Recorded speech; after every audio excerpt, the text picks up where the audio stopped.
So this is our final talk for today, and it will be held by an independent iOS designer and developer from Denmark. This is Tobias Due Munk.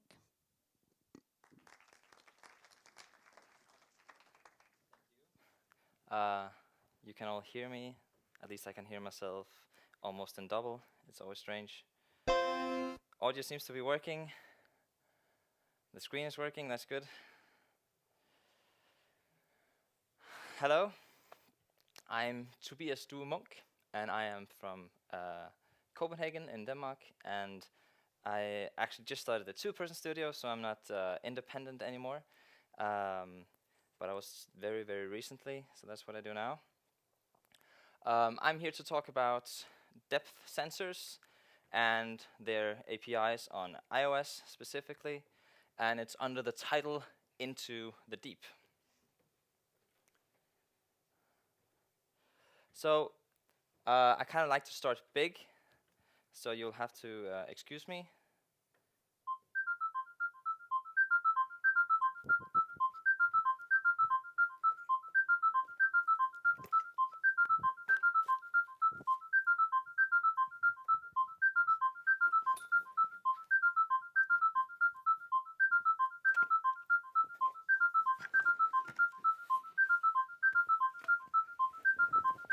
Ta-da! Hey!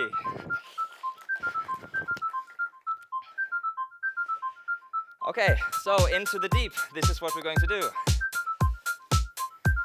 Everyone's ready? Yeah? This is the conference, right? Like tech conference. We need music. Running on stage, looking like an idiot. Okay, so you can capture depth as single frame photos on iOS, but in this talk I'm going to mostly use, just need to catch my breath. Okay, we're going to use live streamed data. Most things that I'm going through can be applied to both domains. Some things work really well only for single frames, but at least it's a bit more demoable and interactive when I'm doing it as live data looking at it. So let's just jump into it and see how it's done. So most parts of Apple's depth APIs are provided by AV Foundation. It's a framework that is available on multiple platforms, but capturing the data is only for the iPhone and now also for the new iPads. But you can manipulate the data also on the Mac and on the Apple TV.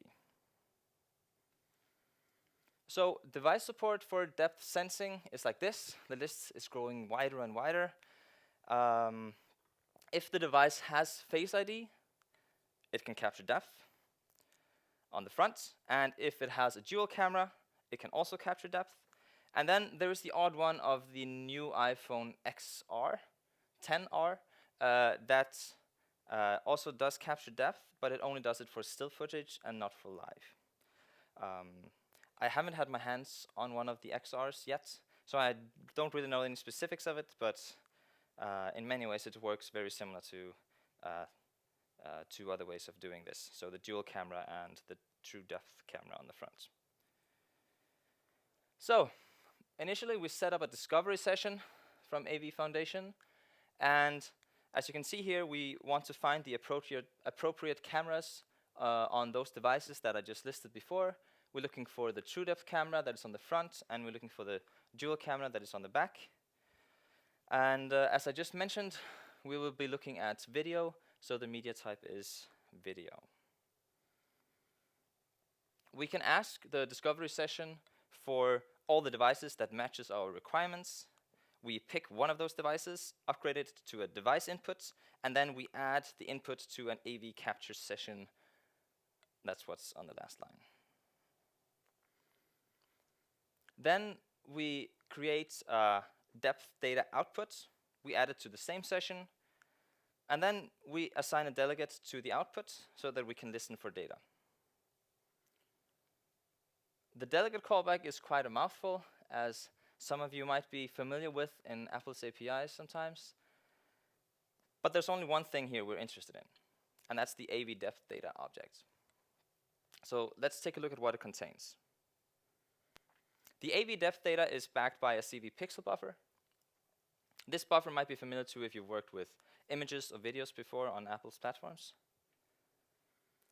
The default format for the buffer is a bit peculiar. So what we're doing here is we're converting it into a 32-bit pattern of floats, the disparity float 32. And then the buffer that we extract from the converted depth is then now using those disparity floats of 32 bits. That is native to Swift, so we can just use it like this in Swift out of the box.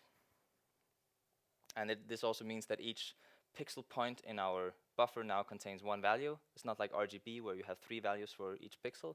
It's just a single float value. So here's a function that can read the value of a certain point in this buffer. As you can see, there's a lot of C-style APIs. So let's break it down a bit and go through it step by step. First, we cast the buffer to an array of floats. Then we calculate the index of the buffer depending on the width of a row of pixels. Then we have to remember to lock the buffer when we're reading from it.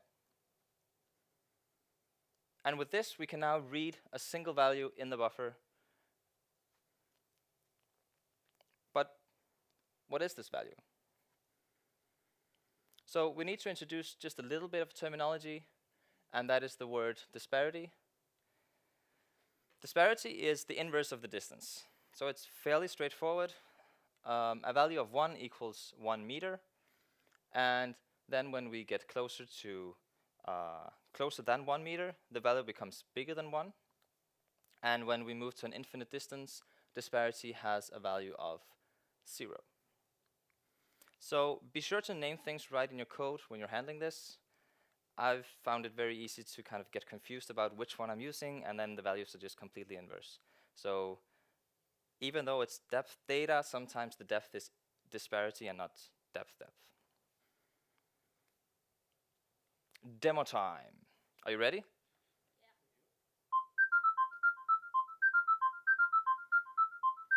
So here you can see the depth data. So as I mentioned, it's just live streaming from my iPhone and beaming it up on the screen. This is what it looks like. Goody goody. Okay, so let's take a quick comparison between the two of the types of cameras that can capture depth. And it's a showdown between the true depth and the dual camera. What I showed you before was, as I mentioned, from the true depth camera on the front of the device. This is what is used for Face ID. It uses an infrared transmitter and a sensor, so it works really well in dark. But it does also fuse data from the color image to make it a little bit more precise. So it does work better in a lighted environment than it does in complete black.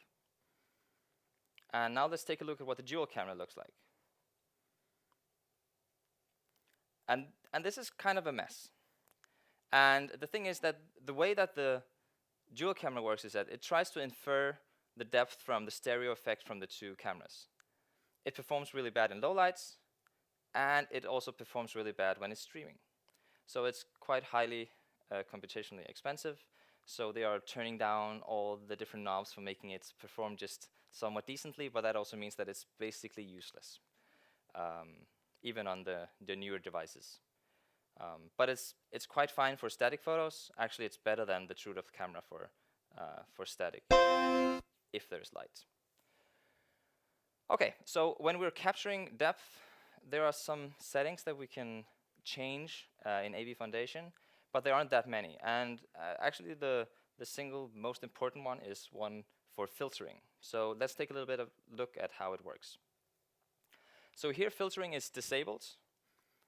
So we see the raw data coming straight from the sensor. You can see some empty spots up in the corner where it isn't able to get a reading.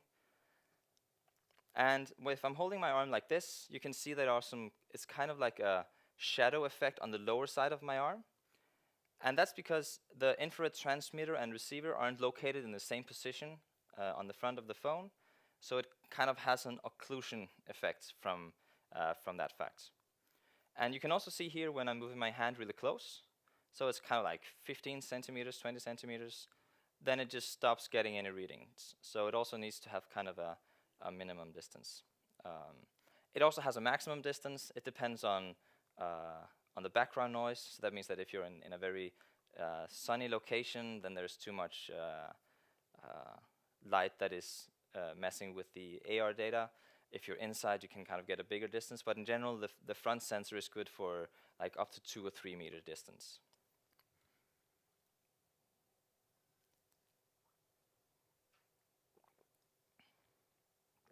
So here we have enabled filtering. The main thing it does is interpolation between valid values and then the black spots we had before where it didn't get any values. You can see here when I'm moving my hand close, it fails to 0 values, so you lose the information about is it a valid value or is it infinite distance. There's also some temporal filtering going on. It's more obvious when you have, as I mentioned before, strong background light noise sources. But in general, I would recommend you to kind of look at doing your own filtering when you're looking at these data if you need more fine-grained control and you don't want to have a data loss of what readings are valid and which aren't. Particularly if you're making a self-driving car or something like that, don't rely on the filtering that they build here. Okay, so let's add a little bit of old school color to the mix. So just as for depth, we can request video output from the AV capture session. Here we add video or color to the session. And we could also add a delegate for the output of video data. But then we kind of have to deal with the mess of these separate delegate callbacks and them being out of sync, which one came first, all kinds of annoying things. And fortunately, AV Foundation has a built-in solution for this called a synchronizer. So let's just use that one.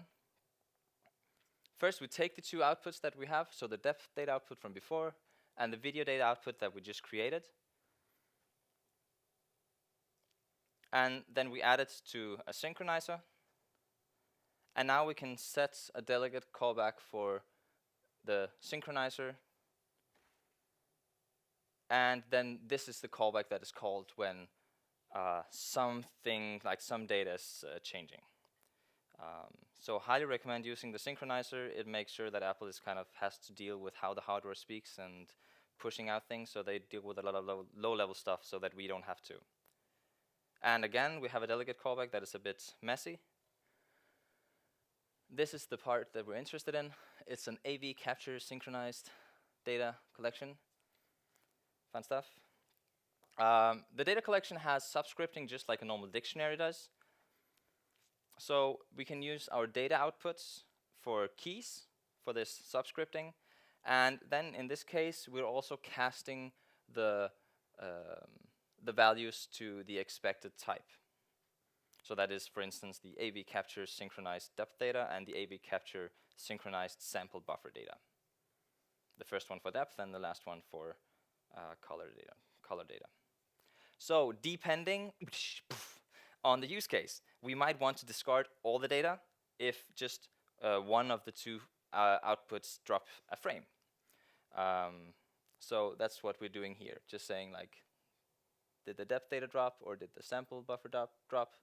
And if they didn't, then we continue. Then we make sure that we're never working on data that has arrived at different points in time, or captured at different points in time, I should say.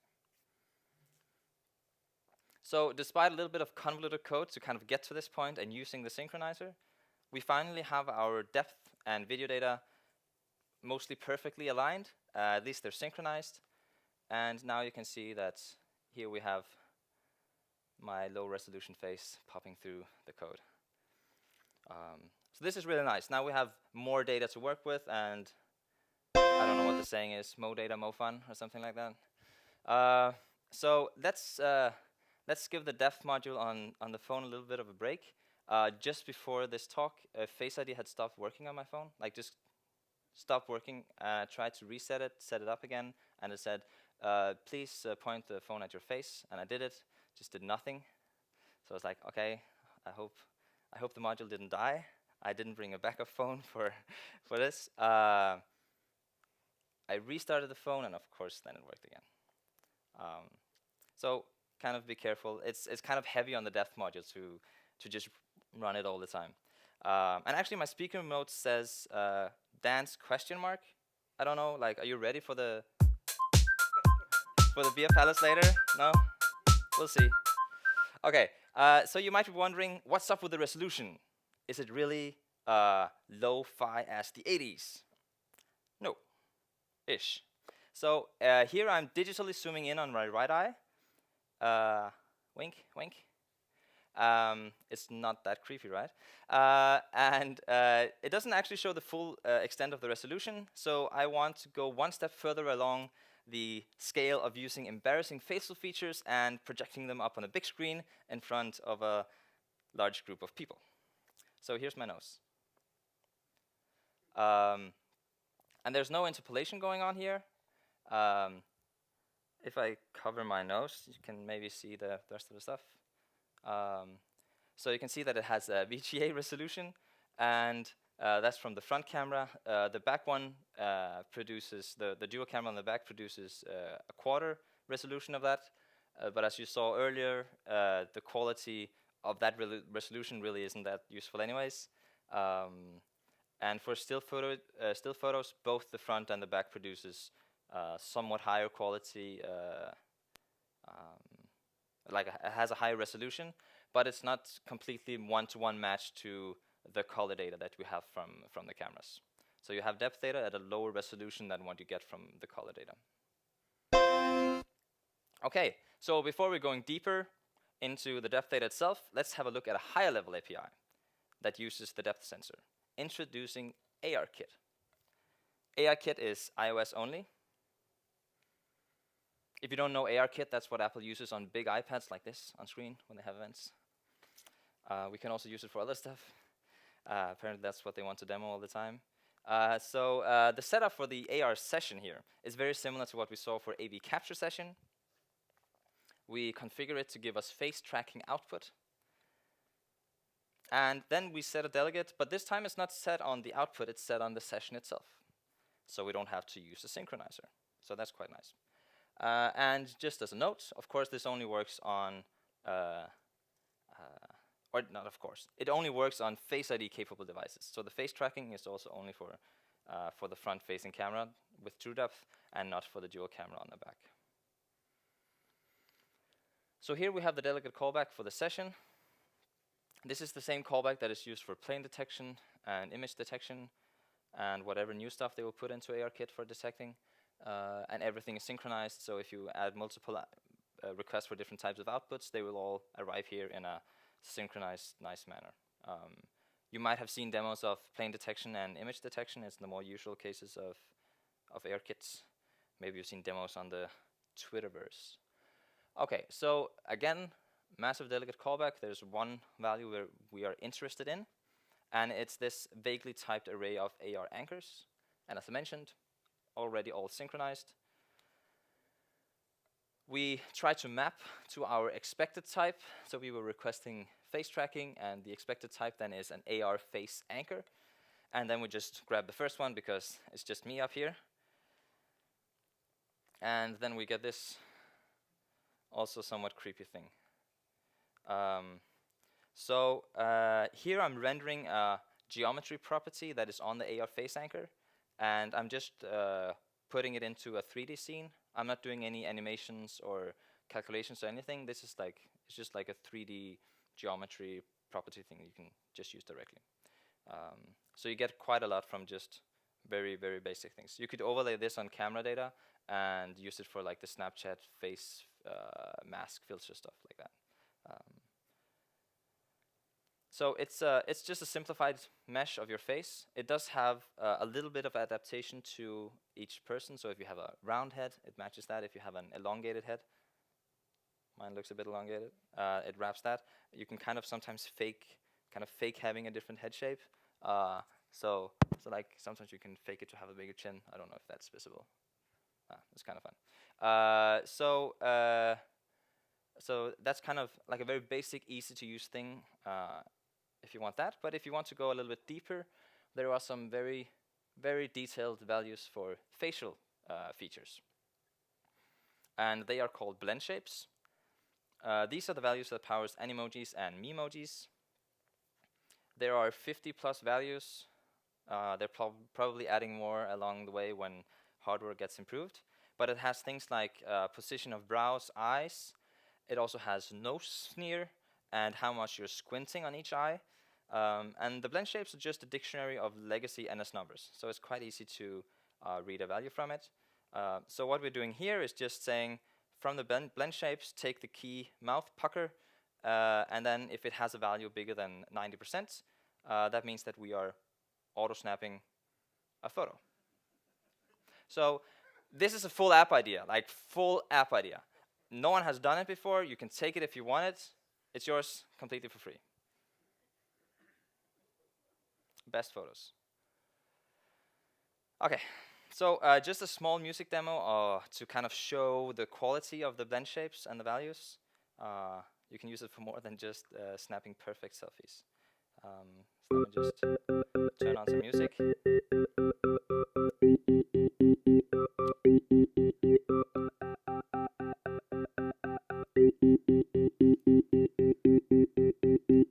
It's only a little bit stupid, right? Okay, so new in iOS 12 that we got this summer are some eye tracking stuff. Of course, I had to use lasers for it. Like, what would you expect? Just going to tilt the phone just a little bit here. And you can see here when I'm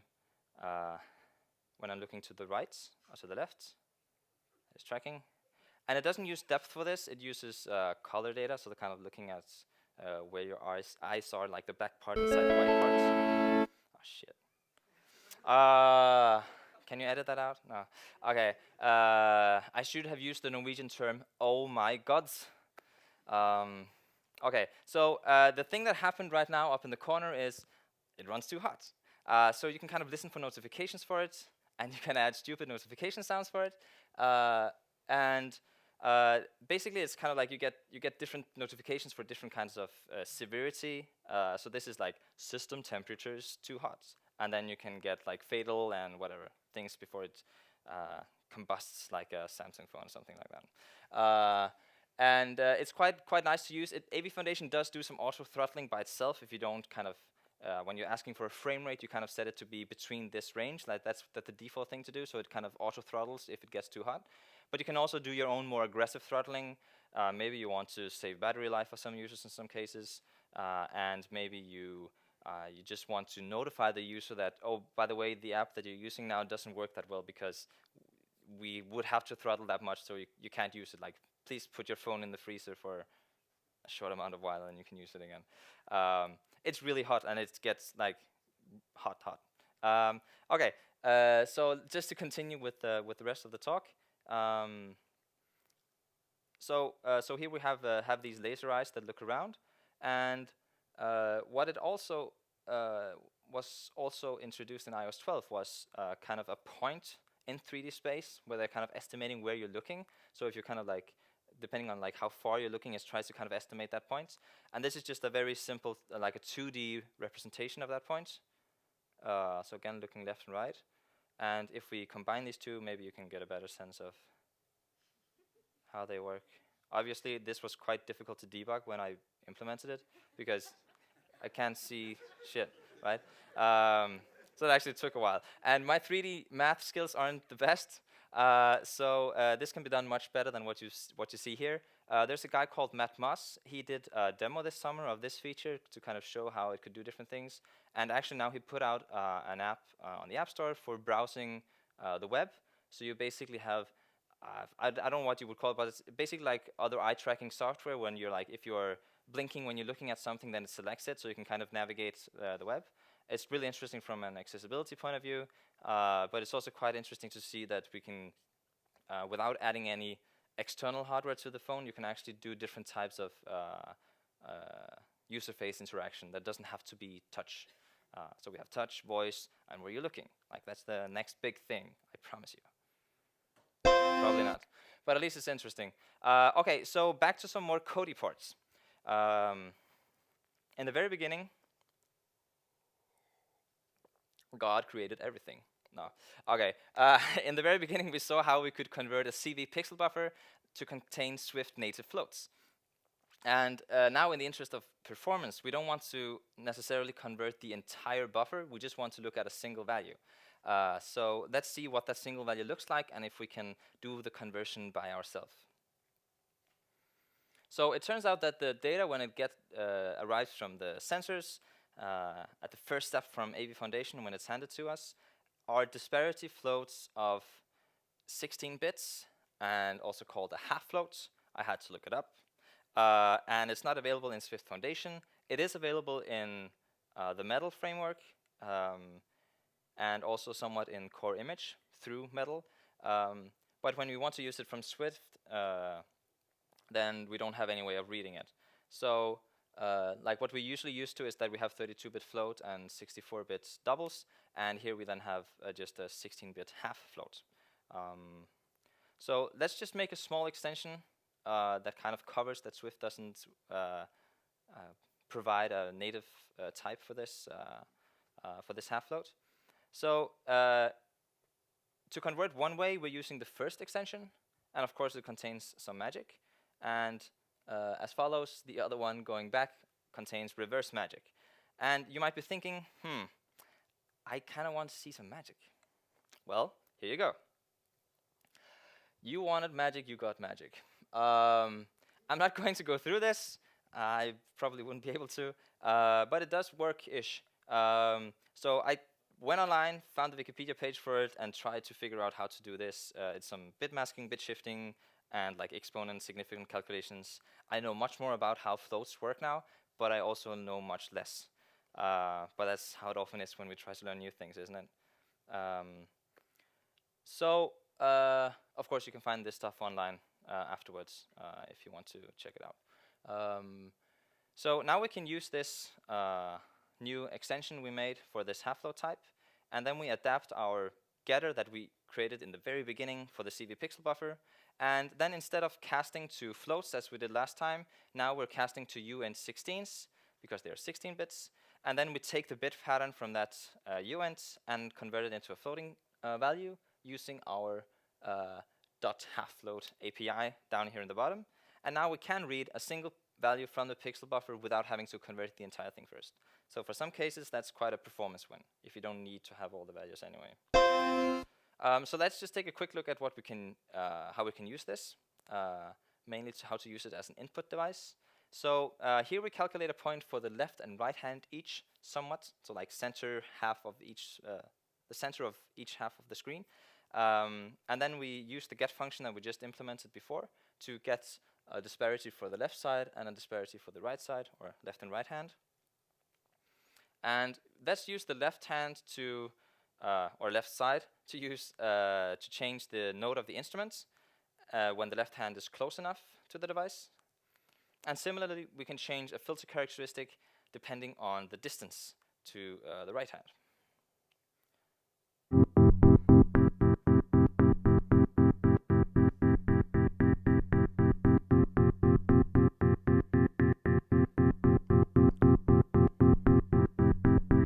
Music, man.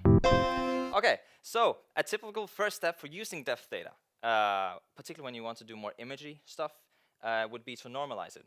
The main reason for doing it, I think, would be to kind of, if you want to show the full range of the data, but you don't want it to clip, but you still want to have it as high contrast as possible, you want to normalize it. So it goes from values from 0 to 1 instead of the infinite to 0 that we saw in the beginning that disparity does. And also sometimes this might just make sense for the next processing step you might want to do on data, just to normalize it, it's kind of a way of containing the data. So the first thing we want to be able to do to be able to normalize the data is to actually set values back into the buffer that we had. This is very similar for what we did for the getter. And just a quick recap, we did some conversions. We calculated the index of the buffer based on the width. and we had to remember to lock the buffer before reading from it. And here we basically do the same thing. That is the comment ... trust me. And then the main difference is then that we take the value we have, and then we use the half float bit pattern extension that we created earlier, the reverse magic, and then we can use that to set a value back into the buffer. And now we have a setter for the buffer. Another thing we need to be able to normalize the data is to have a minimum and maximum value. And we do that here by looping over all the pixels, and then we wrap it in a nice min-max function on the buffer. And now we're finally ready to actually create this normalize function. So first we get a minimum and a maximum value using the function that we just implemented. Then we calculate the full range of all the values. We loop over all the pixels. We get the value, normalize the value using the min value and the range. And then we write the new value back into the buffer. And now we have our own manual buffer for, or normalization function for the buffer. So here normalization is not enabled. It just shows the depth data as it is, as an image. And what you can see here is that my face is bluish white. Trust me, it's just white. And then if my hand gets closer, you don't see a difference between my hand and my face, because they're both clipping because it's closer than 1 meter. And if we move away from it, then you can see maybe some parts become, my face becomes more gray and the hand is more white still. And you can also see there's kind of some, I don't know if you can see it, but there's like the frame rate, it really isn't that good because we're doing things manually. But let's just try to normalize the data here. So what you can see here is now that when I'm taking my hand up now and moving it closer to the device, it keeps on having that value of white being equal to a value of 1. And my face then becomes more and more gray the closer my hand goes, of course, until it gets too close and clips or drops completely. So this is kind of like trying to show as high contrast as possible for the image. So we've succeeded in normalizing the data. But let's take a look at a higher level framework to do these things, because it's kind of tedious to do those looping over all the pixels and doing all that kind of stuff. So introducing core image. Core image is quite good for doing the normalization here. Core image actually, as I mentioned at the beginning, does know about half floats through metal stuff behind. It's not exposed, so it's kind of surprised when it just works when I started using it.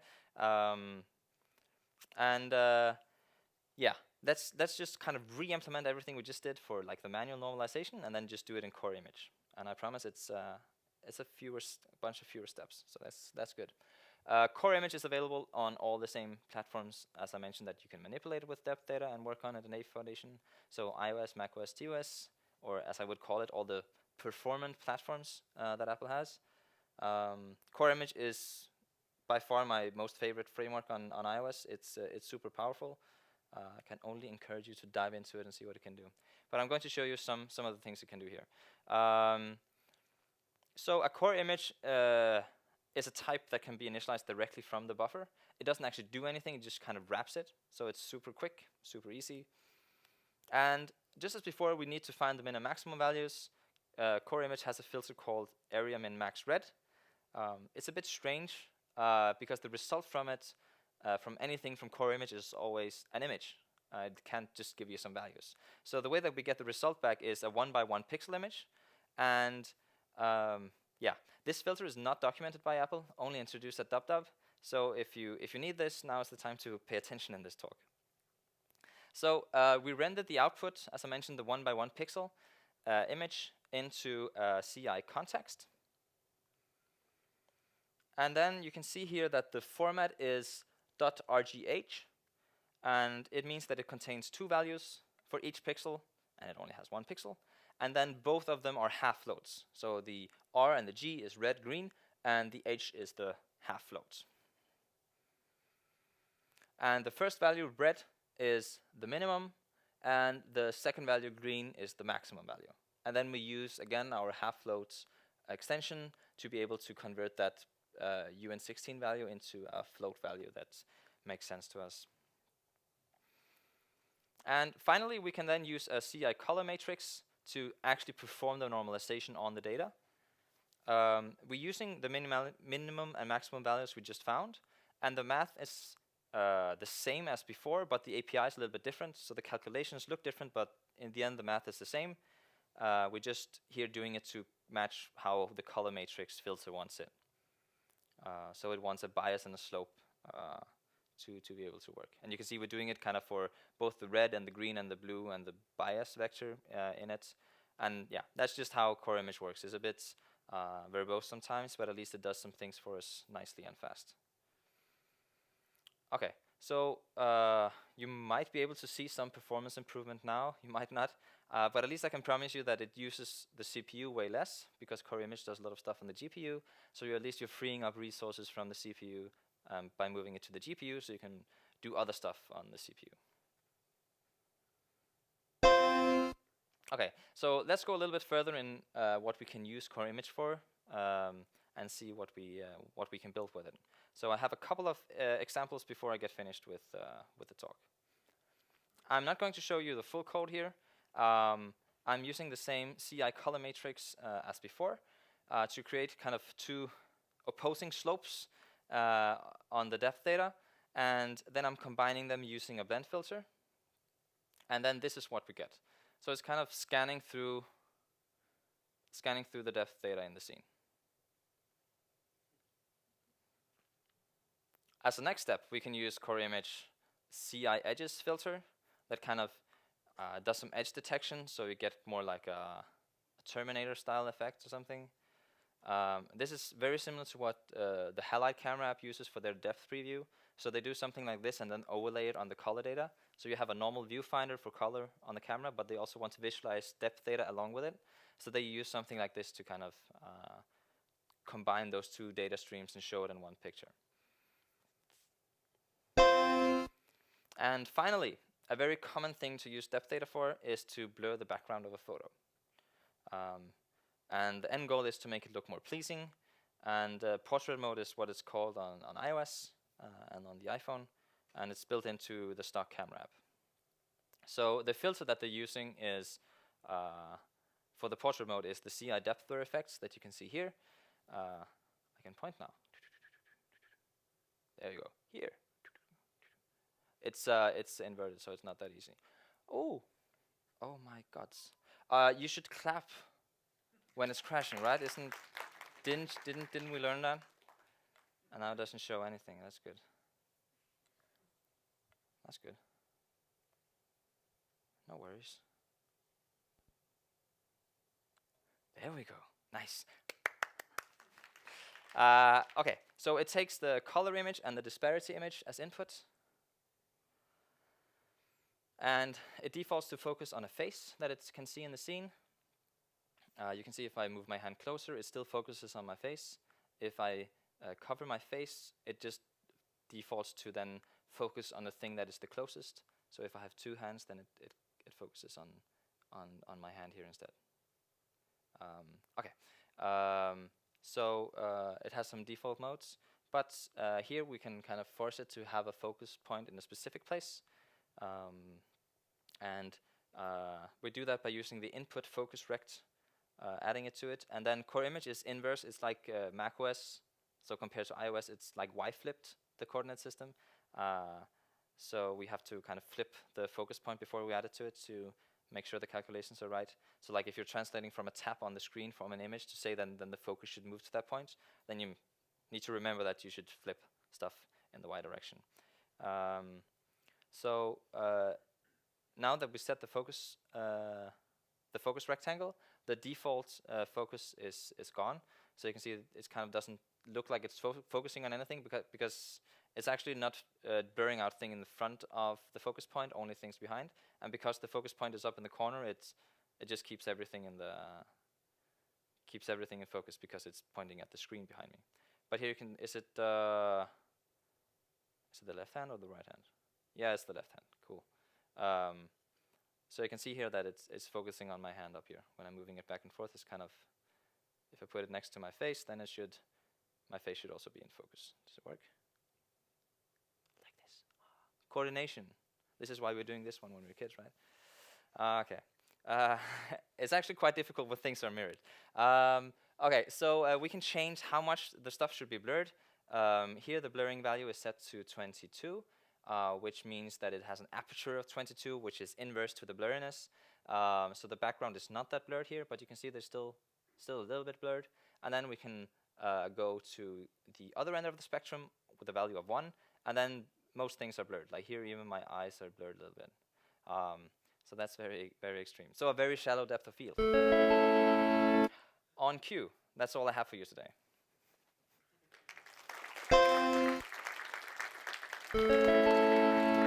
Shut up. Okay, just turning that sound off. So just a couple of references. Tutorials and guides online are always a huge help whenever we're doing something as designers and developers and whatever. A big thanks to Simon Gladman and Ray Vendelich and Dragos Holban.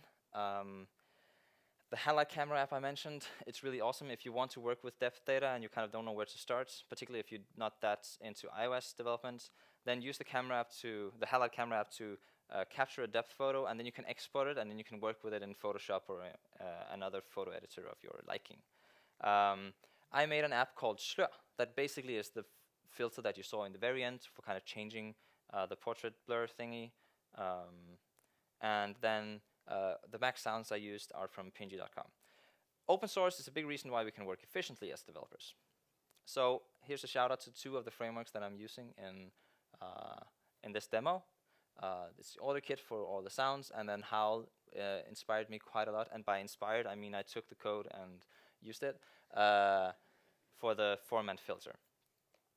And I still remember when John Sundell launched his game engine, Imagine Engine, at a conference a couple of years ago, and he did something quite nice. So I want to do the same thing here, and that is, in a similar vein, I hereby announce that this talk and the entire code used is open source today.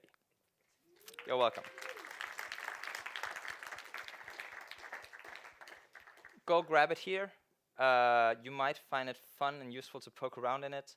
I can add a lot of disclaimers and make excuses, whatever. If you find some use for it, I would love to hear about it. Thank you.